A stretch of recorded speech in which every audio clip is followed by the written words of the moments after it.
Copyright disclaimer. Under Title 17 U.S.C. Section 107, allowance is made for fair use for purposes such as criticism, comment, news reporting, teaching, scholarship, and research. Fair use is permitted by copyright statute that might otherwise be infringing. Nonprofit, educational, or personal use tips the balance in favor of fair use. Okay, you guys, this is a continuation.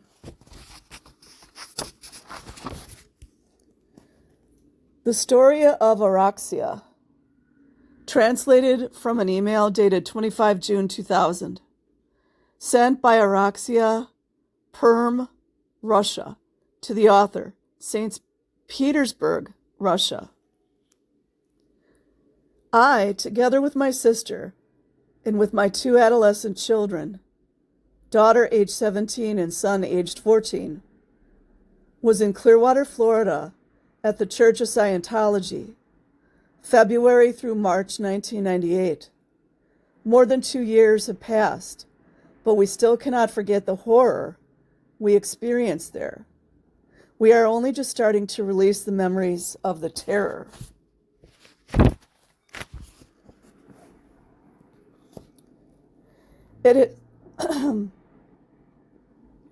It has taken almost 2 years, but I can now discuss what happened. And I would like to go to the American consulate to meet with the American consul to bring charges against the Church of Scientology for payment on moral grounds. Even though that we understand that there is no amount of money or any help that can help to recreate all of our physical power and health that were broken by hard labor in the church. I decided to apply in court for one reason: to make them stop to recruit people. Imagine, you guys, all this time, people have been alerting the authorities.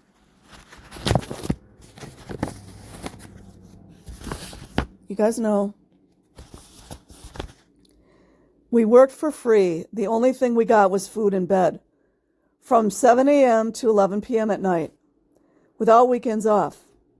Then they took us to dormitory, where we were living in 8 to 16 people in the room.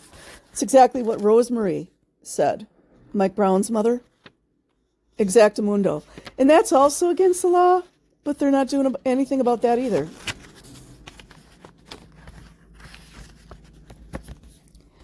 In addition, they only allowed us 2 minutes for shower. How many times we heard that one? Maybe the utility companies should shut down the water.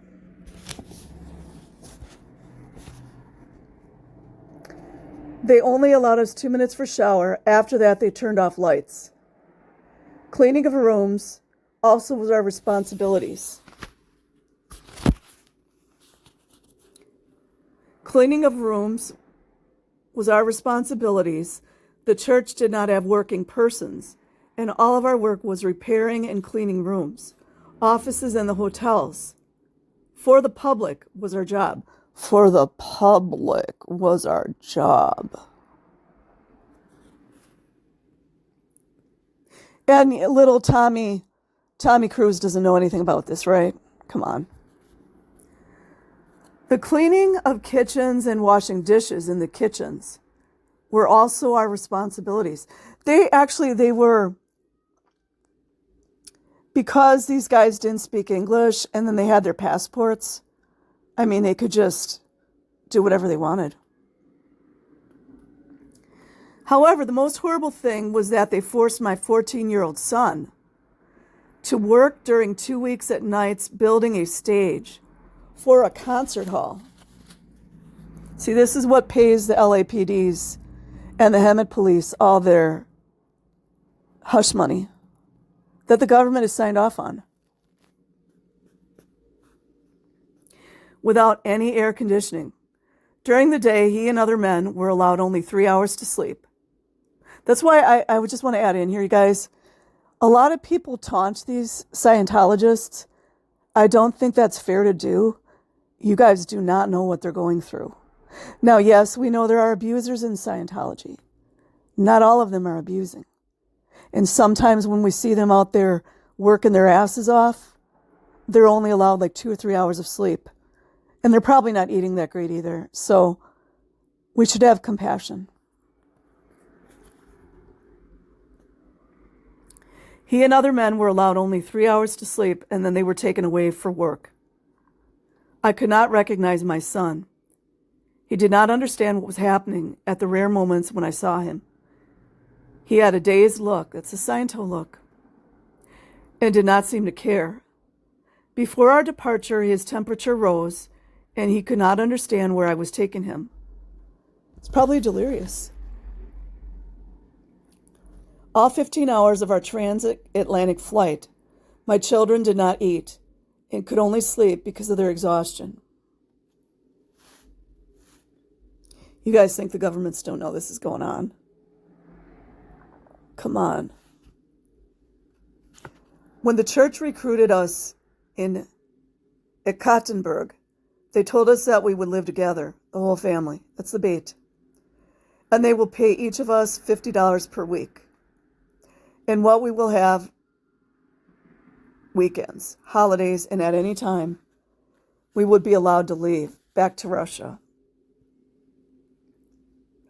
But what happened in reality until the end of my days, I just want to add in, and I'm not shading all men, but you guys notice that the father wasn't involved here?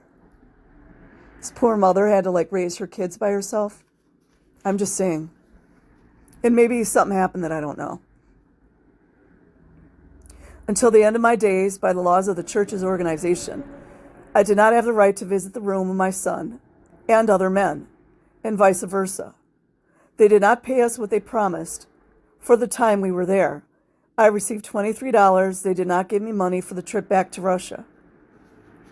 Our friend from Perm asked his American friend, a professor living in Clearwater, to lend us money, and that man brought us money to the church about 12 midnight, and the next morning we left.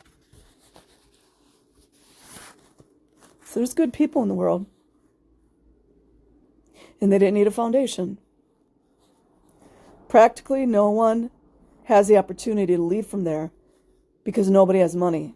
That's the debt bondage right there. Besides that, they force you to pay for the courses. More debt bondage that the governments are signing off on, by the way. They force you to pay for the courses which you take in exchange for hard labor. Each course costs more than $1,000, and to take into consideration that one person takes one course per week, then nobody from the newly arrived group could not possibly pay the price. Because every one of us sold out already everything.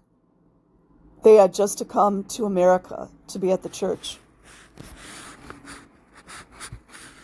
All trafficked are lured like this way, just to let everyone know. It's just done in a different tone. This is under the guise of freedom of religion. Therefore, the human being is trapped. But the most horrible is that happened to the soul and spirit. Because just before leaving, I had been working in my city in the L. Ron Hubbard Center for 3 years.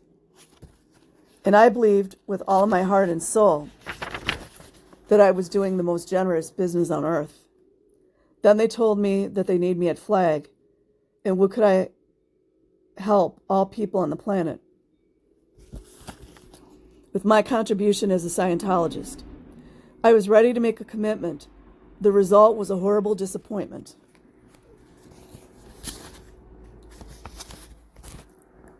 To make my leave less painful, I had to go and lie and tell them that I had to leave for some time.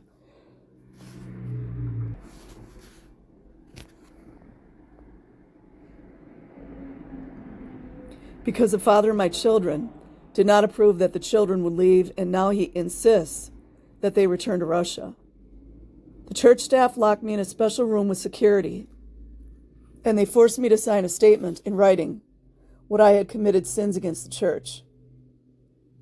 I was very scared, horrified, because I was separated at the moment from the rest of the world, and they could hide me for a couple of years in a punitive detachment center known as RPF.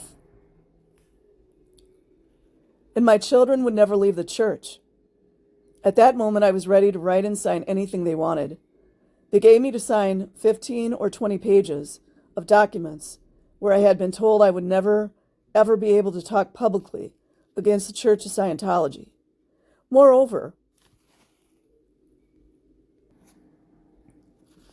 if I would break that promise, then against me they will bring legal action and require monetary payment in return. Dear Stephen, I do not know how better to go to the consul to speak about this. And is it possible to do it in Russian language, or can I do this through internet? If you can help me, I will be very thankful. Goodbye, sincerely, Araxia, 25th of June, 2000. See how long the alarm bells have been running off here? It's greed, you guys. People without a conscience. That's what's going on. Translated from an email dated 3 July 2000, sent by Araxia, Perm, Russia, to the author, St. Petersburg, Russia.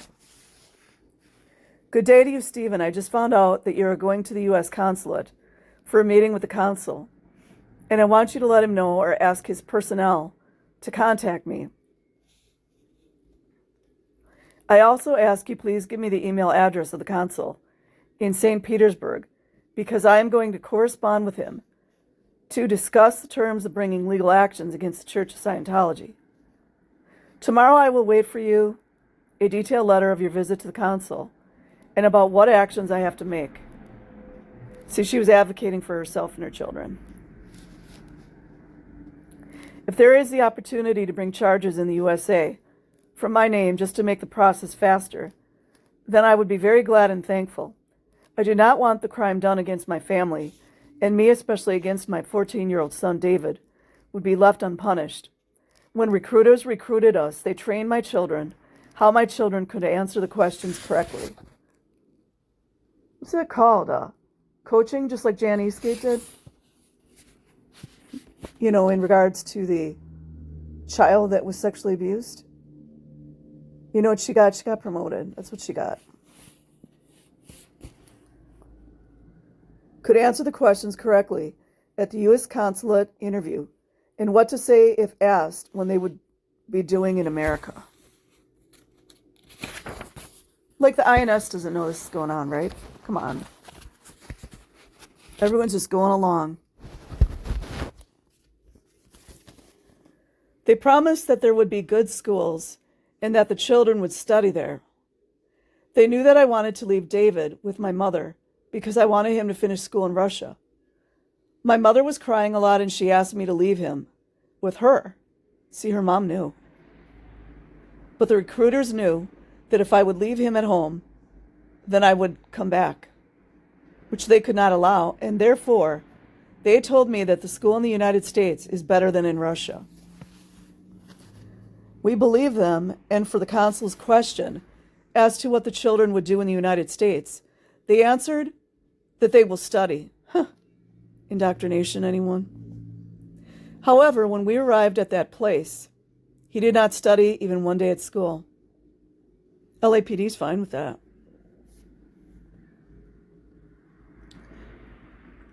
And when I asked why he is not studying at school, they retorted that school in the USA is not necessary because he will study special courses of L. Ron Hubbard, also like every adult. Nevertheless, even there, he did not study. He only worked. In addition, he worked 18 to 20 hours per day.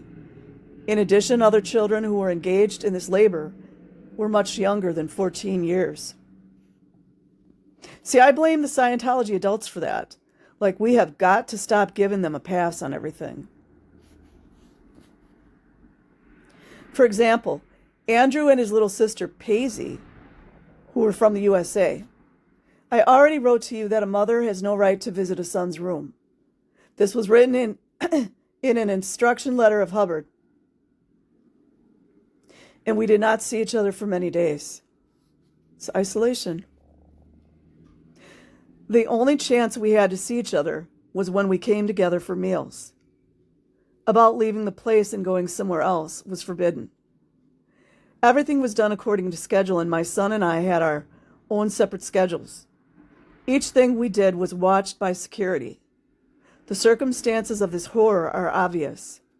David became reclusive, touchy, and dexterous. We lost job, money, and respect from our family and friends. A desire for work, belief in our future, and health. We received a visa in Ekaterinburg on 2 February 1998.